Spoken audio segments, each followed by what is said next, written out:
Le prophète, alayhi salatu wassalam, Allahu Akbar, à chaque fois qu'il demandait pardon, c'est parce qu'à chaque fois qu'il avançait dans sa vie, à chaque fois il prenait plus conscience de la grandeur et de la beauté et de la magnificence d'Allah subhanahu wa ta'ala. Et donc il savait que les adorations qu'il faisait, elles n'étaient pas encore assez belles par rapport à la grandeur et à la magnificence d'Allah jalla fi'ula. C'est quelque chose qui est extraordinaire. La base des bases déjà, c'est de prendre que nous n'adorons jamais Allah subhanahu wa ta'ala à sa juste valeur. Et donc le prophète, alayhi salam, chaque fois il demandait pardon parce qu'à chaque fois il voyait la puissance et la grandeur divine. Et il savait qu'il fallait qu'il doit encore plus s'améliorer. Et quoi qu'il fasse, il n'aurait jamais pu rentrer, comme il nous l'a dit dans un hadith, au paradis si ce n'est avec le pardon. Écoutez bien, si ce n'est avec le pardon et la miséricorde d'Allah. Parce que combien même on pourrait on ne peut pas être plus abd, plus serviteur et adorateur que le prophète Mohammed sallallahu alayhi wa sallam. Et malgré cela, lorsqu'on regarde la beauté du paradis, ce qui nous attend de l'autre côté, subhanallah, on peut faire ce qu'on veut, on n'est pas à la hauteur. Astaghfirullah, ya Allah, pardonne-nous, on n'est pas à la hauteur. Réveillez-vous, on n'est pas à la hauteur. Et c'est rien que pour ça on doit dire astaghfirullah.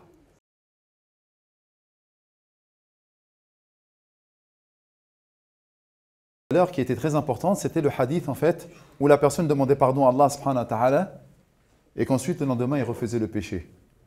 Il redemandait pardon et ensuite il refaisait le péché. Il redemandait pardon et il refaisait le péché. Jusqu'au point où Allah subhanahu wa ta'ala dit « Fais ce que tu veux, je te pardonnerai tout le temps ». Et j'avais dit que ce hadith-là, on pouvait le comprendre d'une manière un petit peu erronée. À savoir, Allah nous dit « Fais ce que tu veux, je te pardonnerai tout le temps ». Mais dans le hadith, il y a une chose qui est très importante, c'est que Allah Jalla fi'ala, dans le hadith Qudsi, dit « Mon serviteur sait qu'il a un Seigneur qui pardonne ». Eh oui. Et donc imaginez-vous bien qu'à chaque fois que l'on va faire des erreurs, et qu'est-ce qu'on avait dit, ça fait partie intrinsèquement de notre personne de pouvoir faire des erreurs. On ne peut pas être exempt de ne pas faire d'erreurs. Nous sommes foncièrement soumis et sujets à l'erreur. Mais qu'est-ce qui se passe dans le hadith? C'est qu'à chaque fois que la personne elle faisait péché, elle revenait repentante à Allah subhanahu wa ta'ala. Et vous savez très bien, les conditions du repentir, elles sont au nombre de 3. La première, c'est d'arrêter immédiatement le péché. La deuxième, c'est de regretter amèrement le péché. Et la troisième, c'est de se promettre de ne plus refaire le péché. N'est-ce pas que ce sont les 3 conditions du repentir? Et la quatrième, c'est lorsque j'ai fait du mal à quelqu'un d'autre, mais ce n'est pas notre sujet aujourd'hui.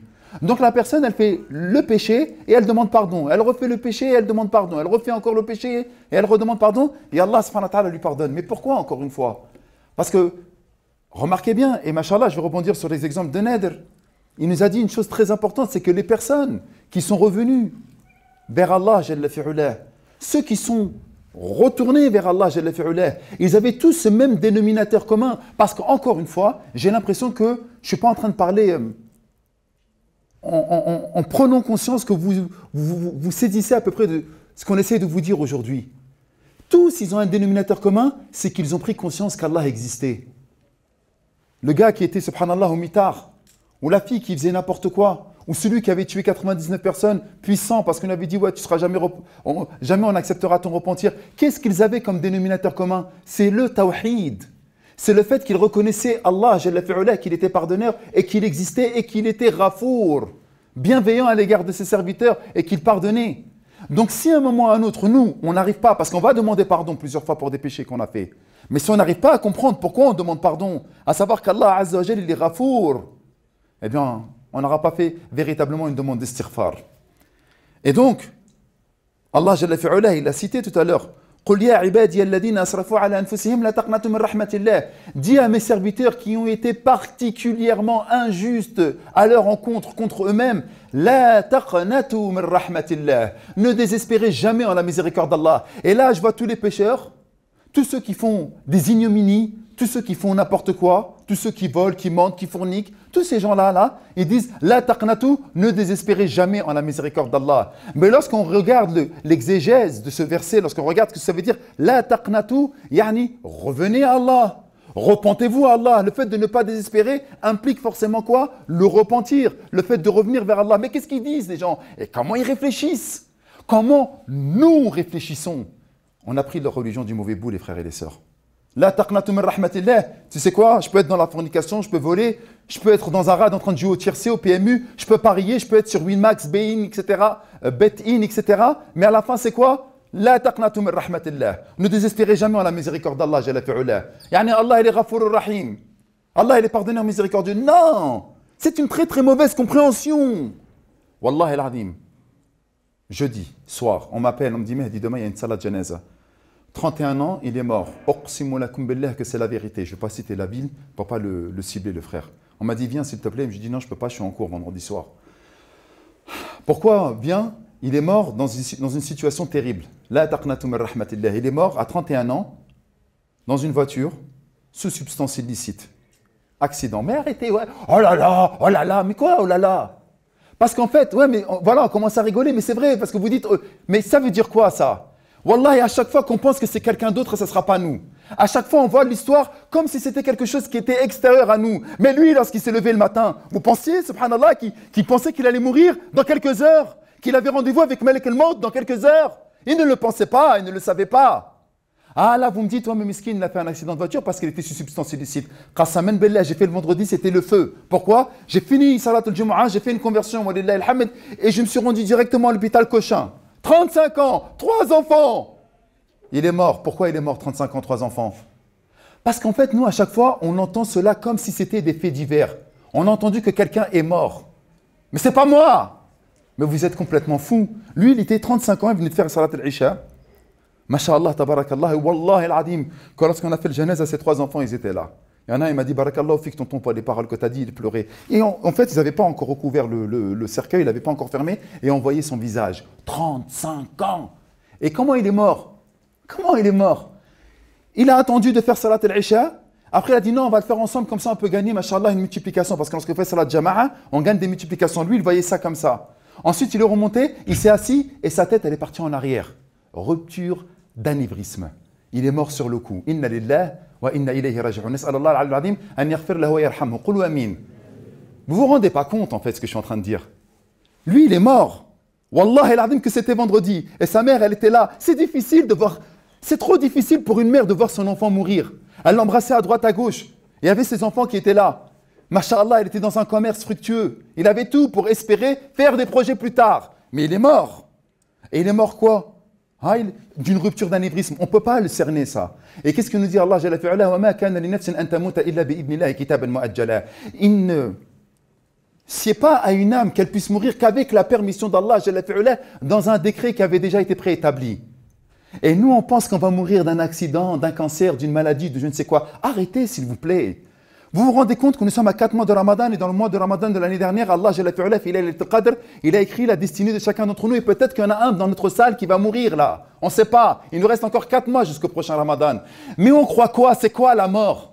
Donc, la personne, est-ce qu'elle se repent? Parce que c'est de ça qu'on est en train de parler. Elle se disait, plus jamais je retournerai à ce péché. Je reconnais qu'il y a un Seigneur qui pardonne.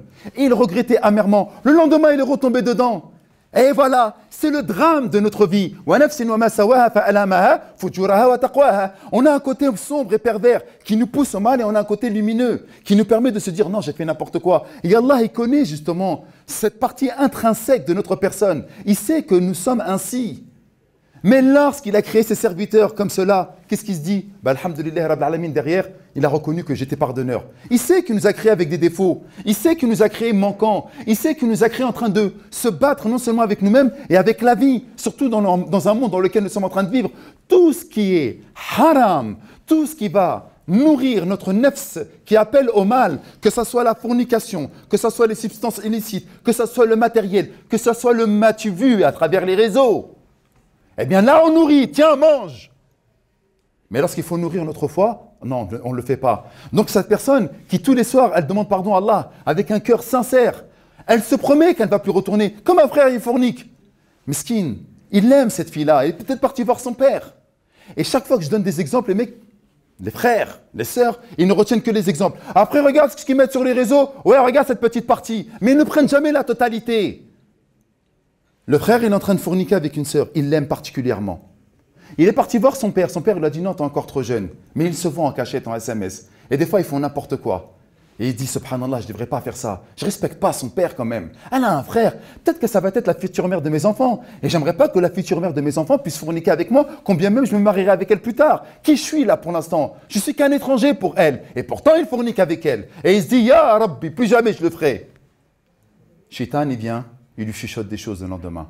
Un petit SMS, et il se revoit, et il refournique encore. Là, vous vous dites, mais subhanallah, ce gars-là, il est revenu à la fornication. Mais au moment où il a demandé pardon à Allah, il s'est promis qu'il n'allait plus jamais revenir. Et il est retombé dedans. Et donc, à partir de là, il ne faut pas simplement dire, Ya Allah, je te demande pardon, mais il faut également se donner les moyens matériels d'arrêter de faire le péché. Je supprime son numéro de téléphone.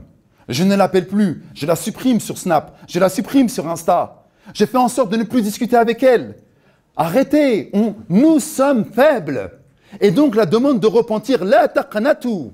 Repentez-vous, ça veut dire revenez à Allah jalla fi'ala, et donnez-vous les moyens matériels de revenir vers Allah. Arrêtez de vous mentir. Arrêtons de nous mentir. Astaghfirullah, astaghfirullah. Ça ne suffit pas, mes frères.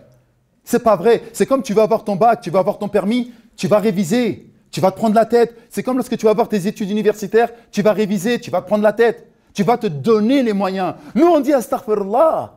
Mais on ne se donne pas les moyens de revenir vers Allah. On ne se donne pas les moyens de se repentir sincèrement vis-à-vis d'Allah. Et donc, s'il vous plaît, les frères, ici, lorsque dit « La taqnatu » ne désespérez pas, veut dire « Repentez-vous à Allah », car il est vraiment l'infini pardonneur, le très miséricordieux. Regardez ce qu'il nous dit « Ya ibadi alladhina asrafu ala anfusihim » ô vous qui avez été injustes envers vous-même. Regardez ce qu'il dit Allah. Écoutez, je l'ai dit tout à l'heure, le Coran, c'est d'une précision chirurgicale. Il a dit quoi? Ya ibadi.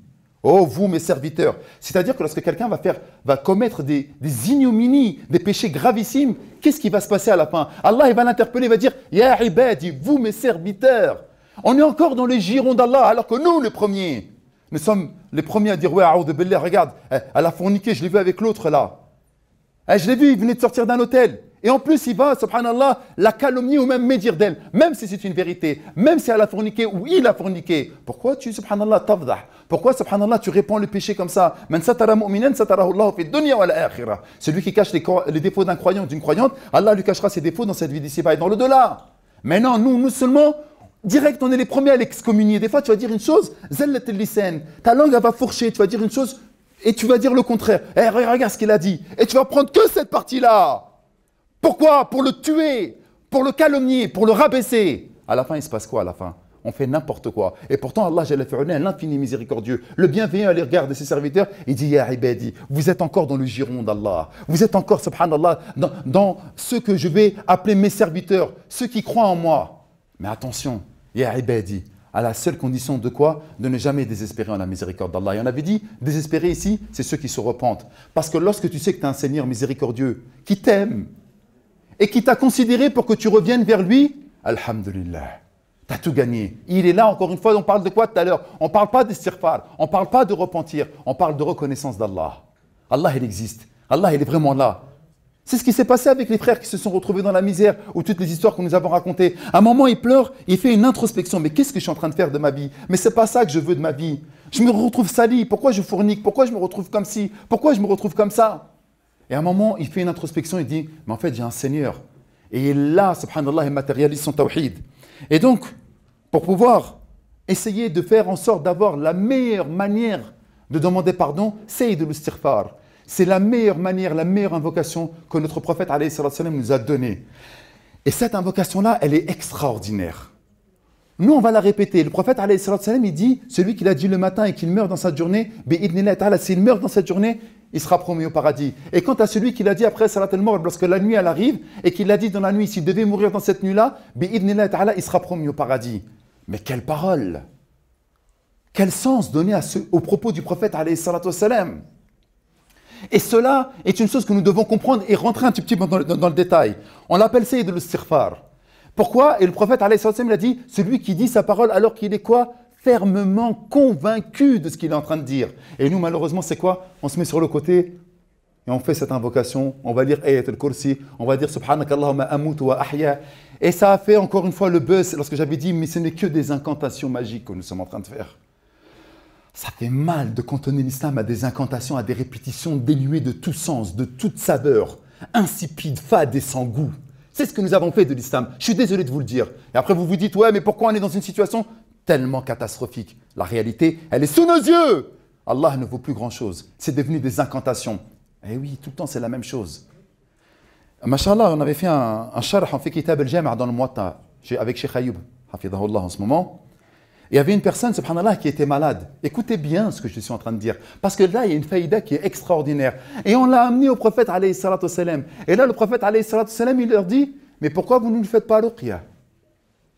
Là, la plupart d'entre vous, vous n'avez pas saisi ce que je viens de dire.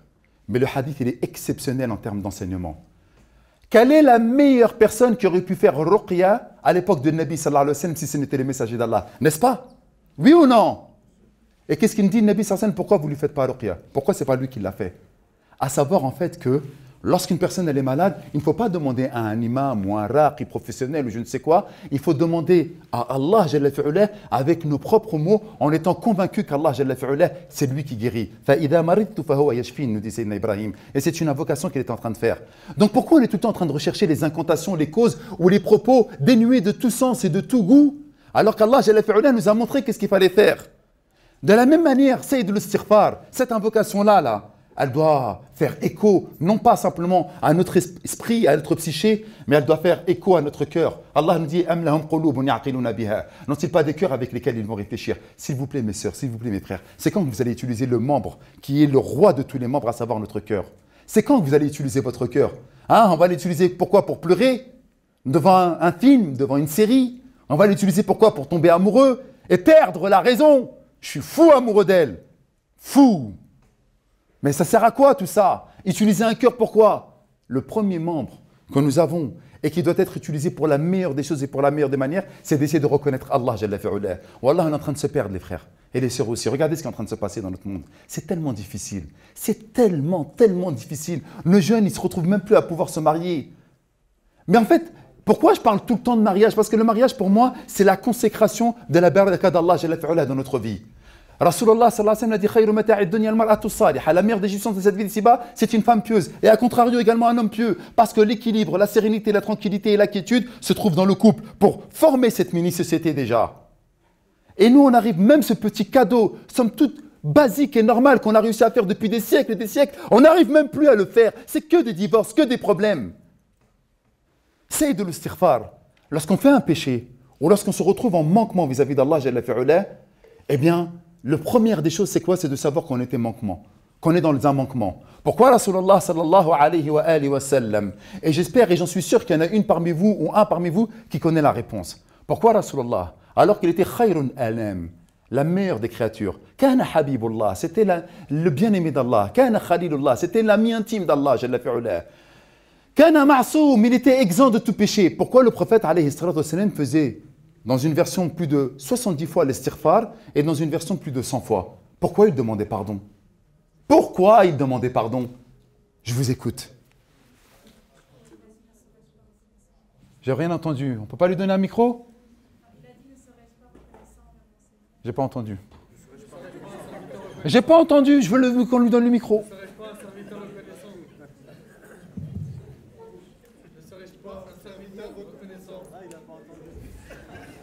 Elle est là, elle est là. Il a dit, ne serais-je pas reconnaissant de mon Seigneur? Ok, lorsque Aïcha radiallahu anha, elle l'a vu en train de prier au point de se faire mal. Et il a dit, mais ya Rasulallah, Allah t'a pardonné tes péchés passés et futurs. Et il a dit, ne dois-je pas me comporter en serviteur reconnaissant, abdan shakura? Ouais, mais là, il ne dit pas pourquoi il fait l'istighfar. Là, il demande pardon en étant reconnaissant. Là, c'est des remerciements, là. Ce n'est pas le fait de demander pardon. Il prie justement pour montrer sa reconnaissance vis-à-vis d'Allah. Pourquoi il demandait pardon à Allah 70 fois et 100 fois dans une autre version? Il cherchait sa satisfaction. On cherche toujours dans nos actes d'adoration la satisfaction d'Allah. Non. Par crainte, non. Pour montrer l'exemple, non.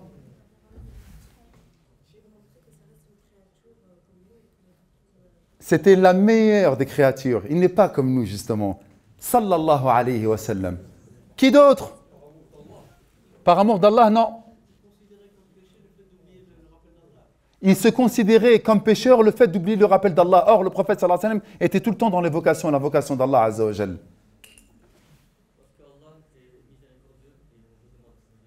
Parce qu'Allah, il est miséricordieux et il faut demander sa miséricorde. Non. C'est pour nous éduquer, non. Mais pourquoi tu parles, Hamza? T'es présentateur, toi.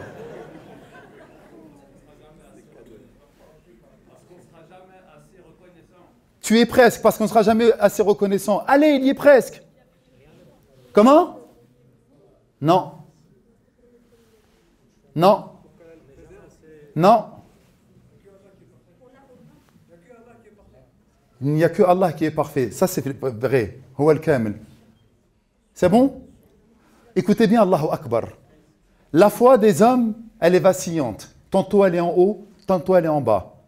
La foi des anges, elle est linéaire, tout le temps au top.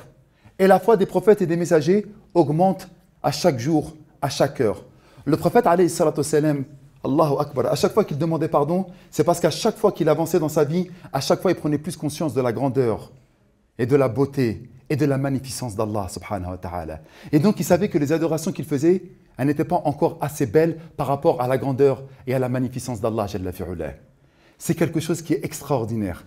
La base des bases déjà, c'est de prendre que nous n'adorons jamais Allah subhanahu wa ta'ala à sa juste valeur.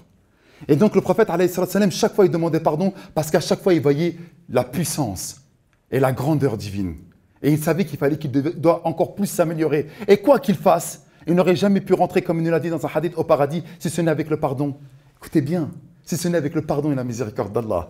Parce que combien même on pourrait on ne peut pas être plus abd, plus serviteur et adorateur que le prophète Mohammed sallallahu alayhi wa sallam. Et malgré cela, lorsqu'on regarde la beauté du paradis, ce qui nous attend de l'autre côté, subhanallah, on peut faire ce qu'on veut, on n'est pas à la hauteur. Astaghfirullah, ya Allah, pardonne-nous, on n'est pas à la hauteur.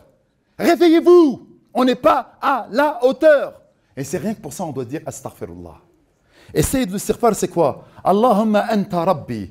Premier tawhid, oh Allah, tu es mon Seigneur. Là, on parle de quel tawhid? Il y en a 3 types de tawhid. Allez, quel tawhid? Ils sont faciles. Rububiyya, non. Non, pas uluhiyya. Allez, c'est quoi le troisième? Al-ubudiyya. Pas celui-là, c'était après. C'est exactement celui-là, c'est le tawhid al-rububiyya. Allahumma anta rabbi. Bah oui, parce qu'il y a Rabb. C'est juste pour voir si vous suiviez. Ouais, je t'ai dit non, et après. C'est Karim, Ned, parle-lui.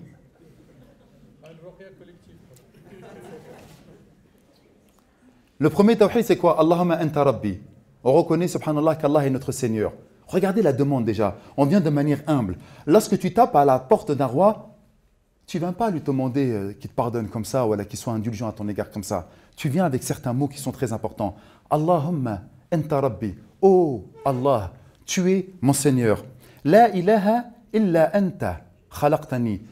Nulle autre divinité si ce n'est toi m'a créé. Et là on est dans le tawhid de quoi? Al-uluhiyya. Deuxième tawhid.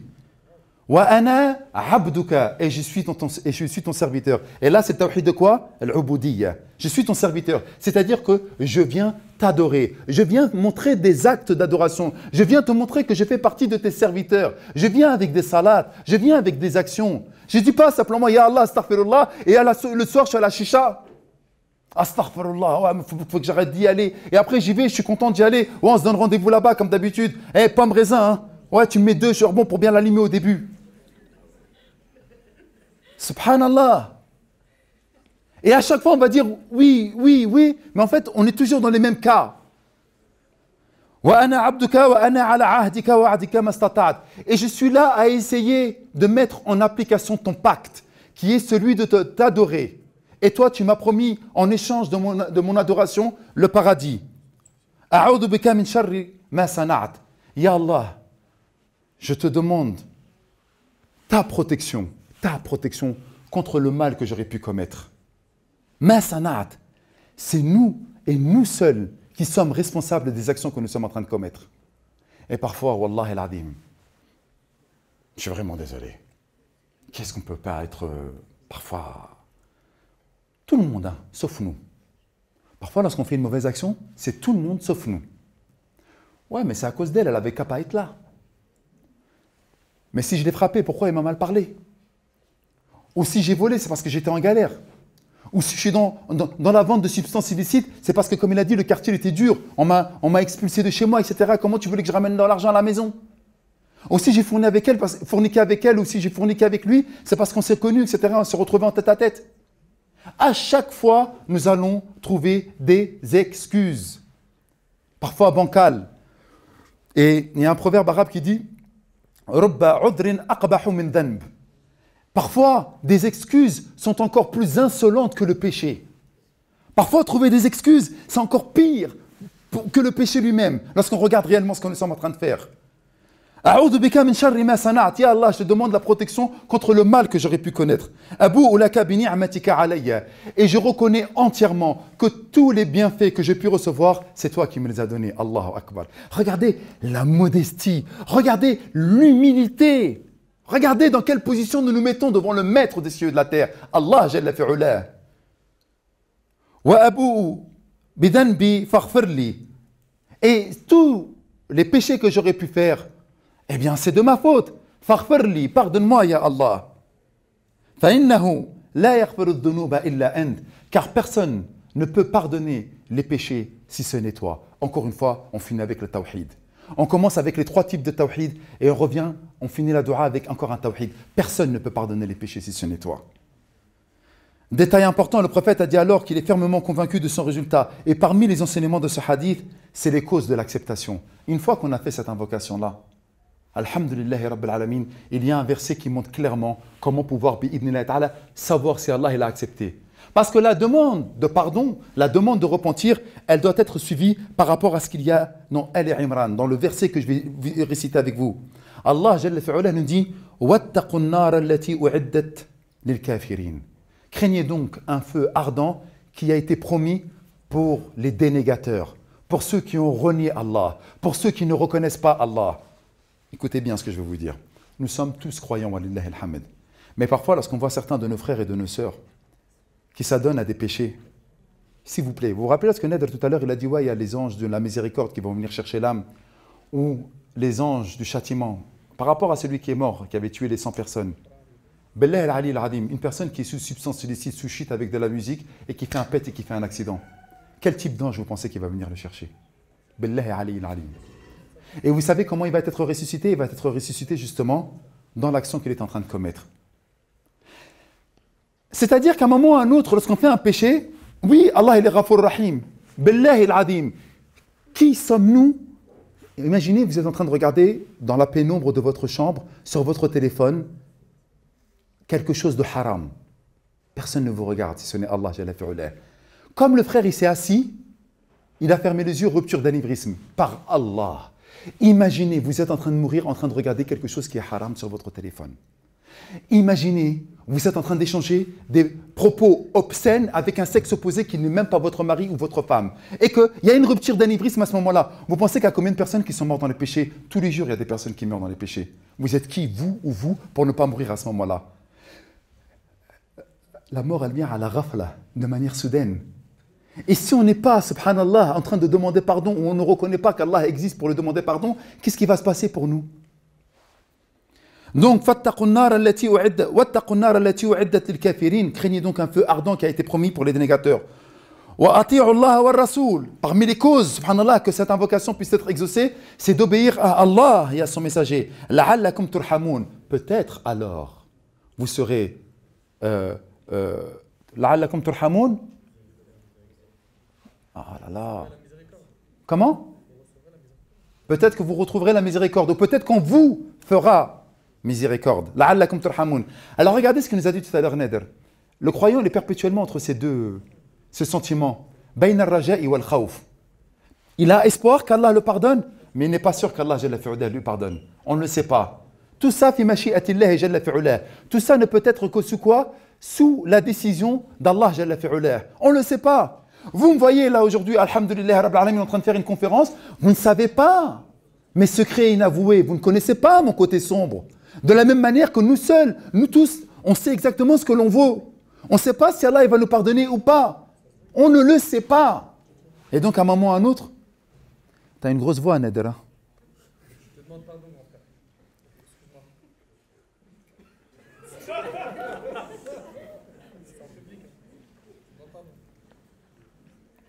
Et donc, on ne sait pas si on va être accepté ou pas dans notre demande de pardon. La'allakum turhamoun. Regardez, subhanallah. Eh mais moi je sais pas pour vous, mais wallah, moi à chaque fois que je rentre dans les détails dans le Coran, wallah, mon cœur il frémit et j'ai peur. Regardez. Craignez un feu ardent qui a été promis pour les dénégateurs, les incroyants. Et obéissez à Allah et à son messager. Et Allah il dit quoi? La'allakum. Peut-être qu'on vous fera miséricorde. Peut-être. Franchement, ça fait peur ou ça fait pas peur ça? Kalamullah. Allahu Akbar. Et ensuite, regardez. وَسَارِعُوا إِلَى مَغْفِرَةٍ مِنْ رَبِّكُمْ. Et empressez-vous à essayer de chercher le pardon de la part de votre Seigneur. وَجَنَّةٍ عَرْضُهَا السَّمَاوَاتِ وَالْأَرْضِ. Et un jardin, un paradis, al-Jannah, aussi large que les cieux et la terre. وَعِدَّتْ لِلْمُتَّقِينَ. Et là, encore une fois, regardez la précision du Coran. Il n'a pas dit وَعِدَّتْ لِلْمُؤْمِنِينَ وَعِدَّتْ لِلْمُسْلِمِينَ. Il a dit quoi? وَعِدَّتْ لِلْمُتَّقِينَ. Promis à ceux qui craignent véritablement Allah. Et il a dit tout à l'heure, encore une fois, at-taqwa, c'est quoi? Lorsque nous sommes entre l'espoir et la crainte. C'est Allah qui parle, subhanahu wa ta'ala. Et alladhina yunfiquna fi sarra. Et qu'est-ce qu'ils font, ces gens-là, qui ont fait dua, sayyid istighfar? Ils dépensent en secret. Et on a une bonne occasion, masha'Allah, avec sbar, de pouvoir faire une bonne action. Yunfiquna fi sarra. Et ils dépensent en secret. Wad-darra. Et même dans la difficulté. Et même ceux qui vont essayer de se restreindre dans leur colère. Ils vont vouloir s'énerver, etc. Ils vont vouloir exploser. Il m'a fait mal à la tête, elle m'a fait mal à la tête. Mon frère, mon associé, le gars dans la rue, etc. Peu importe. Ceux qui contiennent leur colère. Et ceux qui pardonnent aux gens. Wallahu yuhibbul muhsinin. Et regardez Allah subhanahu wa ta'ala comment il les a définis. Et Allah subhanahu wa ta'ala aime ceux qui essaient d'exceller dans toutes ces choses-là. Al-Muhsinin, c'est ceux qui excellent dans les actes de bien. Écoutez encore une fois, c'est pas fini, masha'Allah, tabarakallah. Walladina idha fa'alu fahisha. Et quant à ceux qui ont commis une turpitude. Et rappelez-vous plusieurs fois, Allah, subhanahu wa ta'ala, lorsqu'il parle de fahisha, c'est tout ce qui est fornication, abomination, ignominie. Walladina idha fa'alu fahisha. Wa adlamu anfusahum. Ah, plutôt, je le refais. وَظَلَمُوا أَنفُسَهُمْ. Et qui ont été injustes envers eux-mêmes. ذَكَرَ اللَّهِ. Ils se sont rappelés Allah subhanahu wa ta'ala. فَاسْتَغْفَرُوا لِذُنُوبِهِمْ. Et ils ont demandé pardon à Allah Jalla fi'ula. Et je ne sais pas pour vous, hein, excusez-moi. Parce qu'encore une fois, je suis en train de citer un verset et peut-être que je vous ai perdu là en chemin. Regardez le verset. C'est quand qu'il a dit فَاسْتَغْفِرُوا رَبَّهُمْ. Regardez tout ce qui s'est passé avant. Vous avez vu ou vous n'avez pas vu un petit peu? Depuis tout à l'heure, je suis en train de citer des actes de bien. Et à la fin, subhanallah, il nous dit quoi Allah Jalla fi'ula? Quant à cela, et qu'ils ont demandé pardon à Allah Jalla fi'ula. Fastaghfaru li dhunubihim. Ils ont demandé pardon par rapport à leurs péchés. Wa ma yaghfiru dhunuba illa Allah. Et qui va pardonner les péchés si ce n'est Allah? Encore une fois le tawhid. Qui va nous parler de pardonner les péchés si ce n'est Allah subhanahu wa ta'ala? Wa lam yusirru ala ma fa'alu. Nous l'avons dit, c'est juste une répétition et ils ne persistent pas dans ce qu'ils sont en train de faire. Wa hum ya'lamun. Alors qu'ils savent pertinemment que c'est un grave péché. Et nous voyons plusieurs fois des gens qui sont en train de faire des péchés, mais qui vont y revenir. Qu'est-ce que j'ai dit? Le fait qu'on revienne dans la fornication? Et alors que tu avais forniqué la veille? Alors que tu t'es promis que tu n'allais jamais le faire? Allahu Akbar. Si tu l'as dit avec un cœur sincère, si tu as dit je vais arrêter de vendre des substances illicites, ou si tu es touché par les jeux, tu as demandé sincèrement à Allah subhanahu wa ta'ala que tu allais arrêter de faire des jeux de hasard, etc., mais que tu es retombé dedans, alhamdulillah rabbil alamin, tu t'es promis, mais malheureusement, ton nefs qui appelle le mal, elle a été plus forte que toi. Mais qu'est-ce que tu as fait entre-temps? Tu t'es promis d'arrêter. Tu as regretté avec un regret amer. Et tu as arrêté immédiatement. Mais malheureusement, tu es retombé dedans. Ça veut dire quoi? Ça veut dire que dans tous les cas, entre le péché et le péché, tu avais pris considération qu'Allah subhanahu wa ta'ala, il était là. وَهُمْ يَعْلَمُونَ أُولَٰئِكَ جَزَاؤُهُمْ مَغْفِرَةٌ مِّن رَبِّهِمْ. Voilà ceux qui vont avoir comme récompense un pardon de la part de leur Seigneur. وَجَنَّاتٌ تَجْرِي مِن تَحْتِهَا الْأَنْهَارِ. Et des jardins sous lesquels coulent des ruisseaux. خَالِدِينَ فِيهَا. Où ils y seront éternellement. وَنِعْمَ أَجْرُ الْعَامِلِينَ. Allahu Akbar. Et quelle belle récompense, écoutez bien, les l'amilin. C'est incroyable. Et quelle belle récompense pour ceux qui agissent. Donc tout ça, cette dua de l'istighfar, à la fin, on va la comprendre par quoi? Par ceux qui agissent. Maintenant, une fois que nous avons dit tout ça, et je vois beaucoup de personnes qui sont en train de bâiller, c'est normal. Une fois que nous avons dit tout ça, qu'est-ce qui se passe? Ben, il faut agir. Ce hadith et la manière de faire du prophète alayhi salatu wassalam, alors qu'il n'avait pas à se faire pardonner ses péchés. Et il faut que l'individu reconnaisse ses péchés et ses manquements. Si on ne les reconnaît pas et si on se dit ouais c'est de la faute, on n'y arrivera jamais. Et le bienfait de demander pardon et de s'y attacher, de le répéter matin et soir, tikrar. Rappel, car le rappel est un bienfait pour les croyants. Le prophète alayhi salatu wassalam, nous demande de faire cette invocation le matin et le soir. Pourquoi? Ça nous permet de renouveler chaque fois notre tawhid. Ça nous permet de se rappeler chaque fois qu'Allah il existe et le matin et qu'Allah, au moment où nous allons dormir, qu'il existe également le soir. Et donc, pour conclure mes deux interventions, mes frères et mes sœurs, la demande de pardon, le fait de dire astaghfirullah, c'est une branche parmi les branches du tawhid. C'est une branche parmi les branches qui vont nous permettre de reconnaître Allah Jalla fi'ulah. Donc, la prochaine fois que vous allez dire astaghfirullah, j'espère que vous comprendrez que ce n'est pas simplement une parole désuète, que ce n'est pas une parole qui n'a aucun sens profond et qui doit faire véritablement écho à l'intérieur de notre âme et de notre cœur pour qu'elle puisse véritablement avoir la valeur sûre qui va nous permettre d'avoir le véritable pardon d'Allah Jalla fi'ulah. Subhanaka Allahumma bihamdika ashhadu an la ilaha illa anta astaghfiruka wa atubu ilayk. Subhana rabbika rabbil izzati amma yasifun wa salamun ala al-mursalin wa akhiru da'wana anil hamdulillahi rabbil alamin.